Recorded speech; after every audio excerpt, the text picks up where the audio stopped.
რამდენიმე დღის წინ გაიმართა პრემია ანას დაჯილდოება, რომელიც კულტურის სამინისტროს მიერ დაფუძნებული ლიტერატურული პრემიაა.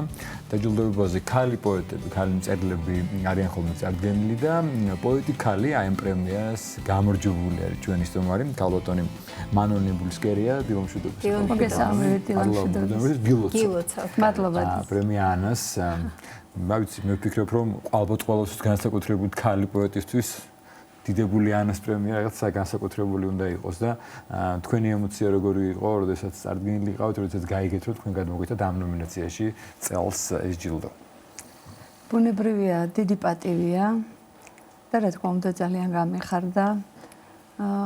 როდესაც კონკურსი ტარდება ხოლმე და წარმოადგენთ ჩვენ წიგნებს, რა თქმა უნდა გვაქვს იმედი, რომ გვაქვს იმედი, რომ გავიმარჯვებთ, მაგრამ საქართველოში ძალიან ძნელია, იმიტომ რომ ძალიან ბევრი მართლა ძალიან კარგად წერს და ამიტომაც დიდი სიხარულია, როდესაც კომპეტენტური ჟიური მაინც აარჩევს შენს წიგნს და მოგანიჭებს პრემიას. ანას პრემია ჩემთვის დიდი პატივია. რომ გითხრათ, რა ასეხება თქვენი ლექსები, ეს კრებული რომელიც მოგიტანეთ? აი რა არის ის სათქმელი, ის თქვენი ყველაფერზე, მაგრამ ძირითადი მაინც აფხაზეთის თემაა ჩემს შემოქმედებაში. ალბათ თქვენი თავი გულისკივილი თქვენი თავი სათქმელი აფხაზეთია. ჩემს შემოქმედებაში, პოეზიაშიც და ფერწერაში ძირითადი ხაზი არის მაინც აფხაზეთი. და ერთ-ერთმა წევრმა ჟიურისამ პარალელები გაავლო გარკვეულწილად ანას შემოქმედებას თქვენ შემოქმედებასთან და ესეც სასიამოვნოა. ამაზე მე ვერ ვისაუბრებ, მაგრამ რა ვიცი. სასიამოვნო იყო ალბათ თქვენთვის ამის მოსმენა. რა თქმა უნდა, რა თქმა უნდა. თანაც ბრძანდებით ბატონი ლერია ალიმონაკის ახალი წიგნის რედაქტორი კი და აუცილებლად უნდა ვისაუბროთ ამ წიგნის შესახებაც და ბატონი ლერის მოვიკითხავთ კიდევ ჩვენი ეთერის ჩემგანაც მოკითხავთ. ბუნებრივია, არანაკლებ დიდი პატივი იყო, როდესაც ბატონმა ლერიმ შემომთავაზა ამ წიგნის რედაქტორობა. აქ შესულია პოეტის, ასე ვთქვათ, ეს არის ჩეული, შესულია 1978 წლიდან 2022 წლამდე და თქვენ ხედავთ, ეს არ არის დიდი კრებული, როგორ უდგება პოეტი თავის შემოქმედებას, ბატონ ლერისგან არ გვიყვეს, მაგრამ ეს რა თქმა უნდა, ბევრი რამე მასწავლა ამ წიგნმა, ზოგადად ბატონი ლერის დამოკიდებულება პოეზიასთან და მიულოცავ მე ბატონ ლერის და ჩემ თავსაც ამ წიგნის გამოსვლას და ვაცნობებისაც აინტერესებს ეს წიგნი, მალე იქნება ხელმისაწვდომი.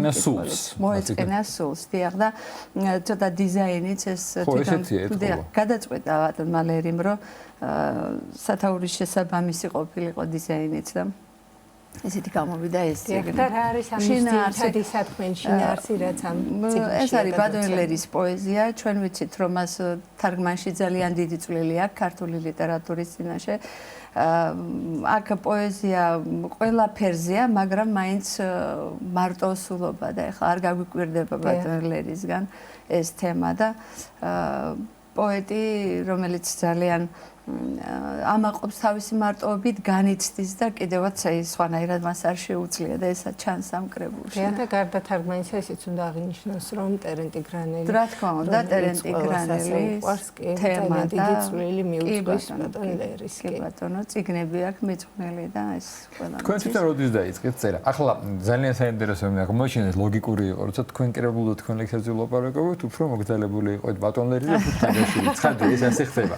მაგრამ თქვენ თვითონ როდის დაიწყეთ აი პირველ ლექსს როდის დაწერეთ და იმ ეტაპზე როცა წერას იწყებდით, აი ვინ იყო დაუშვათ, ვისაც ბაძავდით, ვისი მაგალითი იყო, ვისი პოეზიას ახდენდა შტაბაშტილებას? დავიწყე, თითქმის ბავშვობაში დავიწყე წერა და რა ვიცი, კითხულობდი ყველას, აი დღემდე ესე ვარ.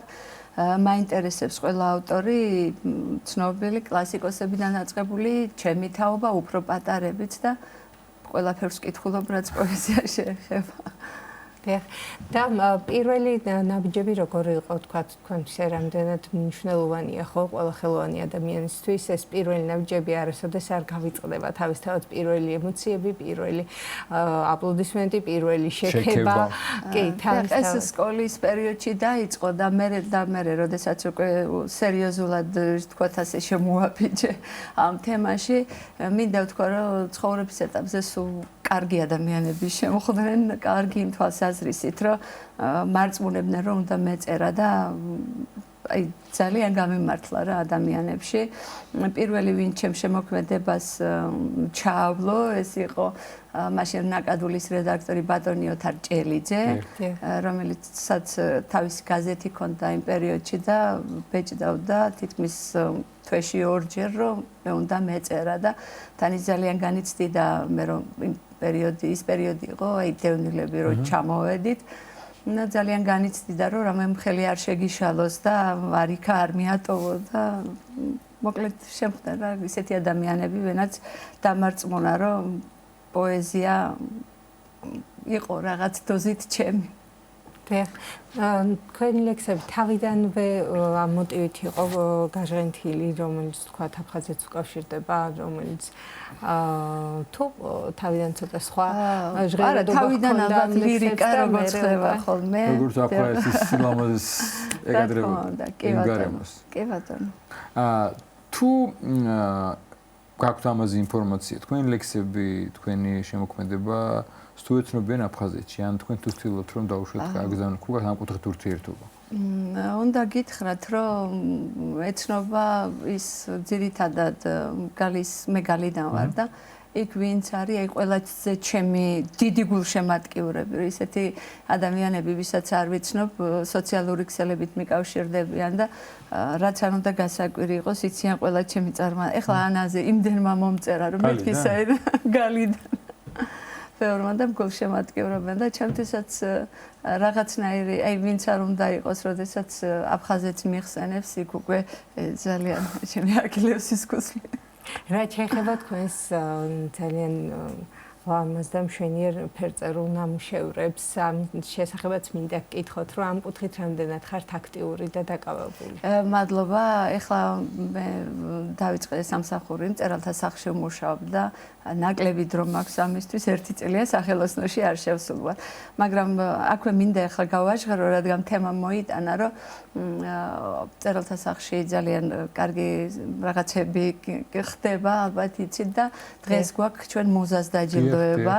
ჩერტული ხართ ამაში ამდადში. დიახ, კურატორი ვიყავი პროექტის და შემოვიდა ძალიან კარგი მასალები. ავტორები გვყავს როგორც ცნობილები, ასევე ახალგაზრდებიც. თქვენ იცით ქალბატონი ქეთი დუმბაძე ახალგაზრდებისთვის ძალიან ბევრ პროექტს აკეთებს, ცოცხალი წიგნებიდან დაწყებული. მამის გზას აგრძელებს, ღირსეულს. მამის გზას აგრძელებს, ასე ვთქვათ და მე მიხარია რომ აი ბოლო პერიოდში ახლა მე ერთი წელია აქ ვარ და იმდენი კარგი ავტორი, ასე ვთქვათ, გამოჩნდა. იმიტომ რომ იქ სხვადასხვა პროექტებია, ასევე საგანმანათლებლო პროგრამები გვაქვს, ცნობილი ადამიანები, ლიტერატორები კითხულობენ, ირაკლი სამსონაძე, ლევან გიგინეიშვილი, ყველა ის ავტორი, ვინც თანამედროვე ახალგაზრდას აინტერესებს და ეს ბავშვები ძალიან აქტიურად ერთვებიან ჩვენ პროექტებში და მიხარია რომ ძალიან ბევრი პროზაიკოსი, პოეტი აღმოვაჩინეთ და ეხლა გამოცხადებული გვაქვს ასევე ახალი პრემიები დაარსდა, ასე ვთქვათ, კონკურსები. ეს არის ერლო მახვლედიანის სახელობის კონკურსი მინიატურებში. ერთხელ ასე ქვია და ასევე გამოცხადდა ცისფერ ყანწელთა სახელობის კონკურსი მეოცნებე ნიამორები და მე ვისაც დაინტერესებული ახლა მიმდინარეობს განაცხადების მიღება და მინდა რომ ამ ახალგაზრდებს მოუწოდო მიიღონ მონაწილეობა და დიდი მადლობა უკვე წლის ბოლოა და ყველა იმ ადამიანს ვინც ითანამშრომლა ჩვენთან და ეს პროექტები რაც ჩაფიქრებული გქონდა ესე ლამაზად მიგვაყვანინა ბოლომდე ამისთვის ყველას მინდა დიდი მადლობა უთხრა. რა შეიძლება დამსწრეთა სურვილს, ასე ვთქვათ, ხო, თუ არის შესაძლებლობა რომ ახალგაზრდები ჩაერთონ როგორც მსმენელები, როგორც დამსწრები და მიიღონ მონაწილეობა ამ კუთხით. რა თქმა უნდა, აბსოლუტურად თავისუფალია დასწრებაც, მონაწილეობაც, ყველანაირი ხელშეწყობა არსებობს ამისთვის. მართლაც ახლა იცნობთ და იმიტომ არ მომერიდება ვთქვა, რომ ქეთის დამოკიდებულება ახალგაზრდების მიმართ არის განსხვავებული და განსაკუთრებული. იმიტომ რომ მას მიაჩნია, რომ უფრო მეტი ყურადღება ჭირდება იმას დღეს ვინც უნდა გამოჩნდეს და რაღაც უნდა შეაგულიანო, ასე ვთქვათ, мотиваცია მისცეს. ამისთვის არის ძალიან კარგი პროექტები და ბევრი და გამოჩნდნენ ახალგაზრდებიც ასე რომ ძალიან ძალიან მაყოფილება სასიხარულოა თავისთავად. მადლობა თქვენ მობრძანებისთვის, გილოცავთ კიდევ ერთხელ ამ პრემიას და ეს მადლობა. ალბათ გონიერ იქნება мотиваცია, ეს რომ კიდევ უფრო ბევრი წეროთ და დავალდოთ სხვა პრემიებსაც. ხო, მესმის მადლობა მადლობა. სურვილი რომ წაგვიკითხოთ თქვენი თუ ვაგდრო კი ბატონო ერთი ლექსი რომელიც შესანიშნავი დასასრული იქნება ჩვენი საუბრის. სამდრიგს მოგილოცავთ ასევე თქვენს ბედნიერებას გისურვებთ.